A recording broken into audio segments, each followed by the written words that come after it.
pamilya.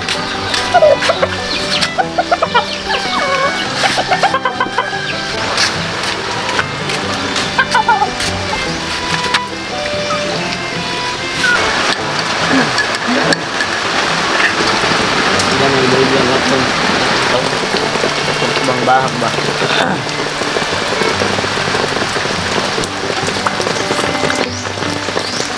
Bahag.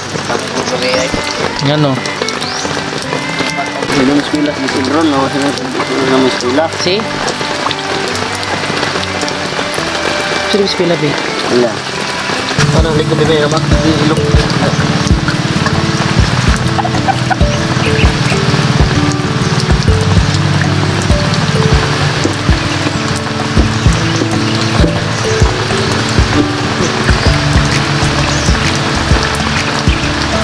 Lagi. Bao.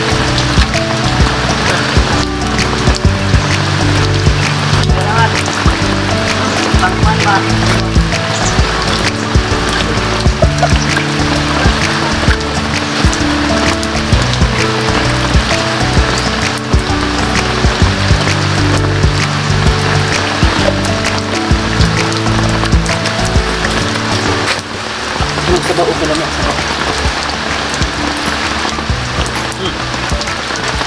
Kobe o last. Eh, nagatro. Last o. Ito. Kape. Eh, muna to. Hindi na ako makape yung anong pagkap nito kulig ito. No?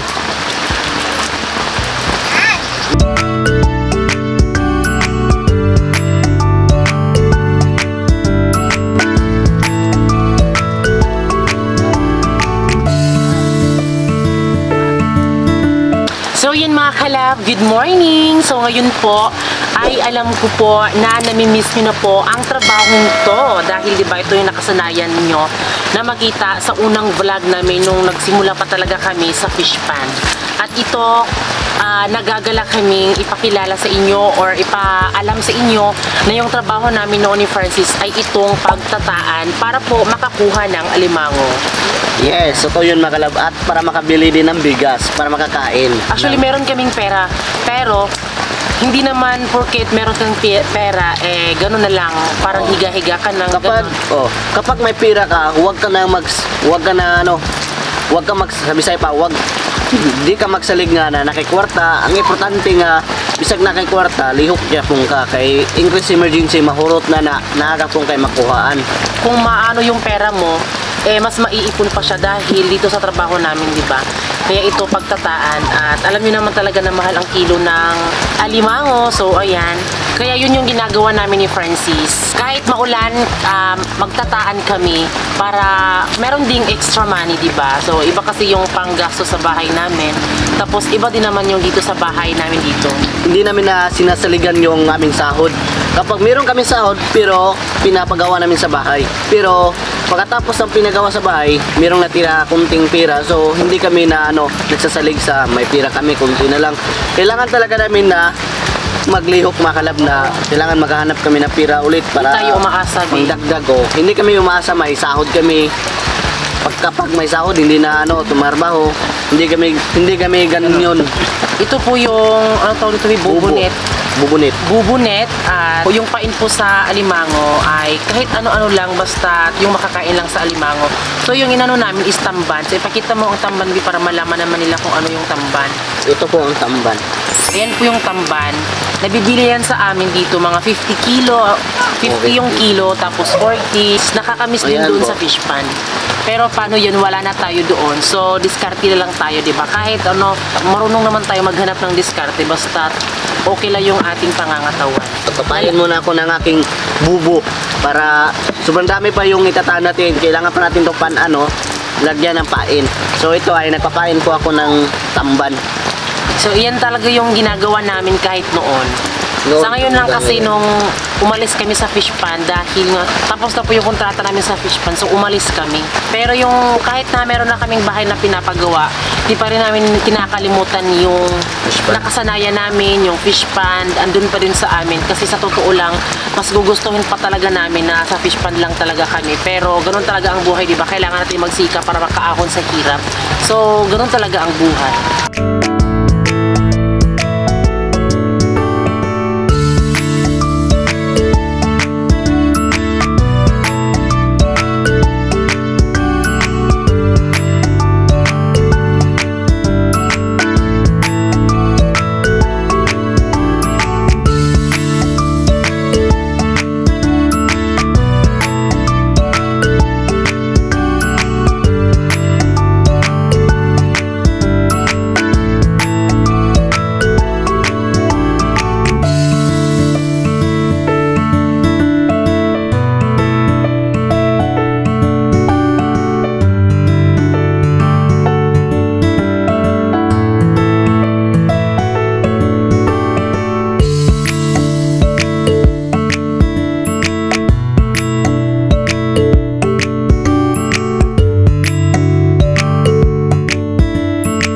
So ayan mga kalab, meron po tayong natira na 4.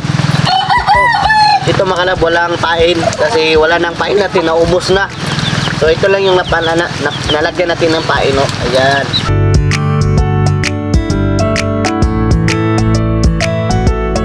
So ayan, dahil nalagyan na po ni Francis yung mga bubunet at ito ha, di po ibig sabihin na ito po yung bubunet namin makakakuha na po lahat. So jackpot lang talaga yan. Pero okay lang yan. Pero ganun talaga ang buhay. May swerte, may hindi, may jackpot, hindi. Pero sa ngayon din, ang kasama po ni Francis magtaan ay si Giselle po. Dahil hindi kami kasya sa bangka namin ni Francis. Ayan. Na-try na akong sumakay niyan at tapos yung feeling ko na muntik na malunod pero hindi naman talaga malunod.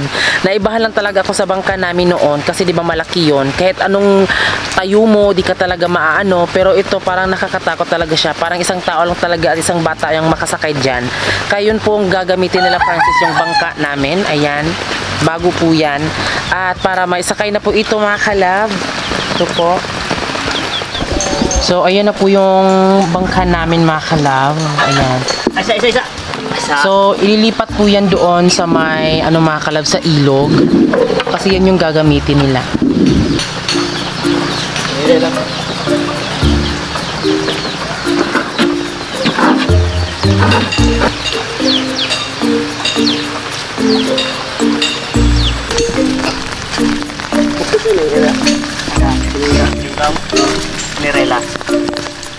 Yun po ay makina namin makalab noon. Nung nandun pa kami sa Fish Pan makalab, katas po yan ng YouTube. Yan po ay nabili namin sa YouTube. At yung bangka din mga kalab. Oo. Yan, siniguro talaga namin makabili kami ng makina. Dahil sobrang gamit na gamit siya sa amin. Ayan po. Almost 1 year and plus po yung makina sa amin. So, sobrang tagal na yan sa amin. Iniingatan talaga namin. Kahit na wala na kami sa fish pond ay kailangan talaga naming makinang yan, diba? Kasi kung gusto namin magtaan, like ganon. Ayan.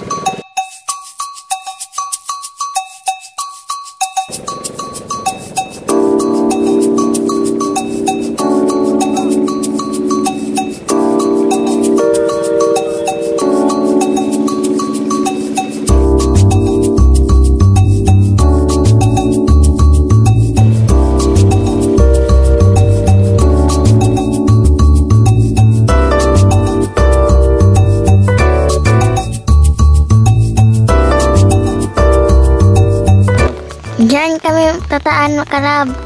Sa may fish pan. May fish pan. Ano pa yung kuwan? Kamukatiin.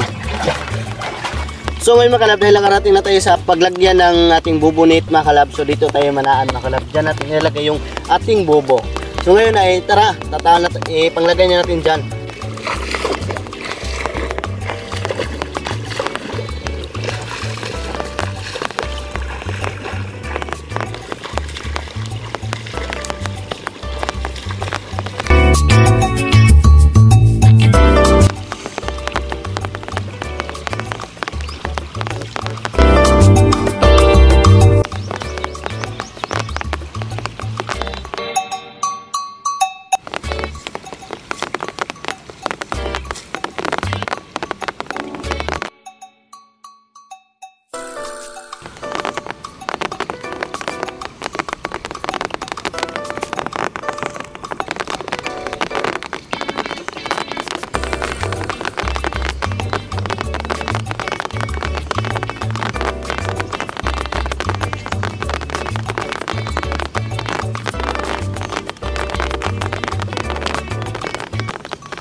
So yun mga kalab, hindi talaga basta-basta mga kalab na mananaan ka mga kalab ng bubo. Sa Bisaya pa manaan ng bubo, hindi talaga basta-basta. So dami pa talaga dito matulis na sisi sa Bisaya. Nasugatan ako yung sa gitna kong tuhod mga kalab. So ngayon doon naman tayo sa kabilang fish pan mga kalab doon.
So yun mga kalab, dahil natapos na natin na itaan yung ating mga bubunit. So mamaya, malaman nyo mamaya kasi mangliba na tayo mamaya kapag malaki na yung tubig. Kapag malaki na yung tubig at lantong na din yung tubig. So ayun mga kalab, huwag kayo alis mga kalab, just keep on watching.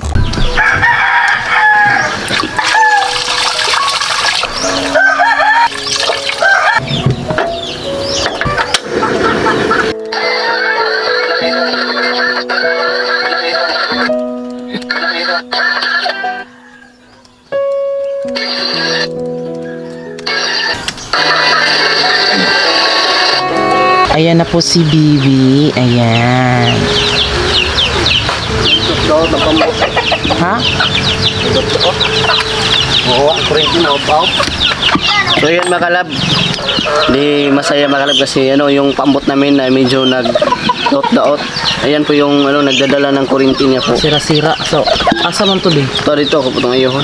So yun mga kalab, yung pambot ng mga kalab ay nasira talaga. Ito ay papalitan natin ng bago kung gumana ba yung ating spark plug. Ayan ito. So, nakadating na sila Francis dito sa bahay. Pero medyo epic fail daw yung pagtataan nila dahil yung makina daw namin ay nasira siya. So, ayun si Francis doon, inaayos niya yung makina. At sa ngayon ay magluluto ako ng ulam ng itlog at tinapa. So, scramble siya para po pang lunch nila. Lunch namin dahil mamaya at kukunin na po yung mga tinataan na bubunet kung meron nga bang laman. So, ganun talaga ang buhay. Pero kung wala namang laman, okay lang. Ganun talaga, diba? Try and try lang yun. Kasi diba, hindi naman lahat talaga kapag gumawa ka ng mga ganun, swerte ka talaga. So, makaka-jackpot lang talaga. Okay na yun.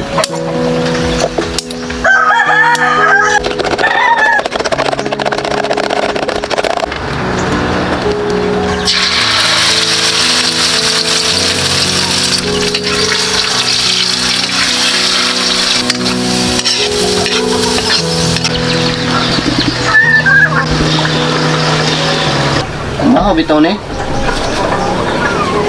Yan.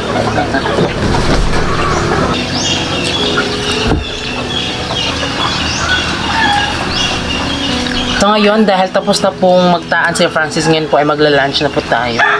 At kumusta ang pagtaan niyo, B? Okay naman, napakasaya, merong enjoy, merong hindi, maraming matulis doon na mga sisi, mga talaba. Ayan po na tourist, ayan po na sugatan po ako. Usok. Hindi talaga basta-basta.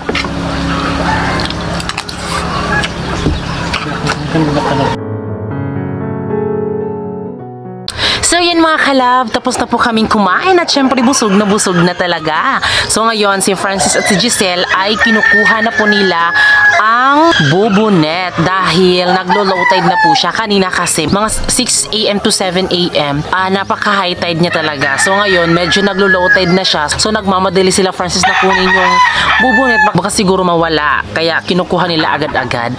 Pero sa next vlog po namin ipapakita sa inyo kung paano kinukuha. 'Di ba? Kaya abangan nyo po yung mga pangyayari kung paano po kunin ang bubunet na sana madami silang makuha. Yun po, kaya andun na po sila Francis. Pero sa ngayon po ay taran! Ipapakilala ko lang po sa inyo itong Intenso Power Stag sa mga may tatay dyan na mahilig sa mga ganon. Alam nyo na, yung mga talpukan, ito yung papagamit sa kanila dahil I'm sure na mas maging matibay po yung kanilang buto, tapos mas healthy at long life sila yung mga manok. Kasi ang Intenso Power Stag, meron po kasing whey protein plus amino acid plus enzyme, egg, C, G, plus calcium and L-carnitine. Ayan. Legit po siya na pang sa manok. At ito pinapainom ni Francis kasi ito siya ay tablet kasi siya. Ito, para po siyang para siyang Hiles. So ito, pinapainom ni Francis kapag kunwari, siguro magtalpukan, ganon, or siguro may sakit yung manok, sinisipon, ganon. So ito pinapainom po ni Francis. So mas pinapaano talaga ni Francis ng vitamins ang kanyang mga manok. Kaya sa may mga manok dyan, pwede kayong umorder sa Luzon at Mindanao sa inyong mga Agrivit store. At sa Luzon ay hindi pa siya, pero pwede kayong mag-order dyan sa mga Luzon, taga Luzon dyan. So ito, Intenso Power Stag. Madami to merong Intenso Power Stag, Intenso Premium, at syempre yung Panamox Forte na pwede sa baboy at sa manok. Ayan po. So ayan, maraming salamat po sa lahat ng nanood po sa aming vlog kung paano po nilagay po ang mga bubunet para makakuha po ng alimango at hindi siya basta-basta talaga. So ganoon po kasi pag si Francis, kaya para sa akin siya talaga yung pinaka-the best na ehemplo sa lahat ng mga lalaki na sana ganoon din sana sa mga babae na magkatagpo sila ng lalaki na sobrang sipag at kung talaga kumikilos talaga kahit walang kapalit, diba? So kumikilos talaga siya at yun talaga yung aking baby Francis na proud ako na isa siya sa lalaki na napakasipag talaga dito sa ating mundong ginagalawan. So ayan, sa next vlog ay kailangan yung manood kung paano kinuha at magkano ba ang ng ating alimango, diba? Kasi ibibenta kasi namin yan. At syempre mga kalove, bago kayo umalis, please don't forget to subscribe our YouTube channel. At kami ang Family Love Team na nagsasabing dapat love lang. Tinud anay nga